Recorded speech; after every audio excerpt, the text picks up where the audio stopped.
Hey guys, back on the couch we have Ben Mccabe. He is a poetry slam artist. Is that what it's called? Yeah.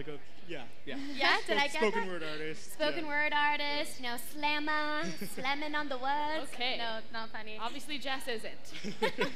Anyway, so tell us how you got into this. This is such a weird niche that, you know, only a select few people get into. It's actually kind of a bit of a strange story how I initially got into it. I was in grade 12, and we actually had a guest speaker named Britta B, and she's actually a fairly accomplished spoken word artist, and she just kind of like did one for our entire graduating class, and I was like, dude, I gotta try this. And actually just a few months ago at Nationals, I got to meet her, and we've kind of been talking since then, so it's really cool to kind of get back to where I started and just kind of let her know that she's been an influence, and it's really cool to know that I'm actually at the point where I can communicate with people who initially influenced me. It's really interesting.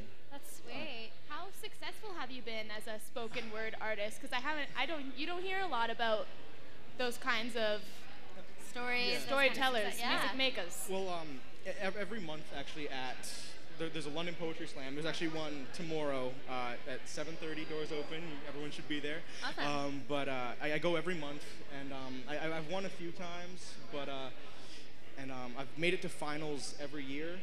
Only this past year, actually, I qualified to go to nationals, and just actually in November, I featured here at the Western Slam, and I actually opened for Shane Koizan. Do you know who that is? No. He's kind of world-renowned spoken word artist, and back in April he was in London, and I got to open for him. So that must have been sweet meeting him. Yeah, it was unreal. And opening for him too. Yeah, it was unreal. So did you say he's one of your inspirations, or do you have any other inspirations? He's probably one of the first guys I'd ever listened to, and I think it's very hard for almost any young spoken word artist to not be influenced by him. Right. I think everyone's kind of got a bit of a stage where they try to emulate him, but just in terms of my influences, there's just such a vast range. Depending on the feel of the piece I'm going for, I go from music to sometimes I just try to listen to like different atmospheres. Right. Like a lot of Tom Waits or like Childish Gambino, like a lot of different kind of influences, but and like William Butler Yeats and like Seamus Heaney, and like just a lot of. It's really hard to narrow down. You kind of get like a whole broad spectrum of it. Yeah. Tell us a bit about the atmosphere of a poetry slam, because when I think about it, I see like two different sides just facing off, like sharks and the jets. I've been to a few different slams, and the one here in London is really welcoming.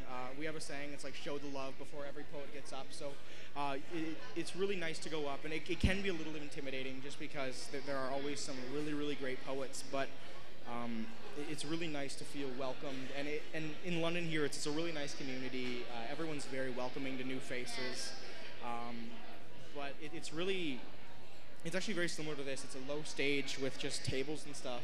Nice. And just like a really cool atmosphere. Yeah. That's awesome. So you're going to be performing some for us coming up right after this. All right. Stick around. We're really excited to hear what you got. All right, cool. Awesome.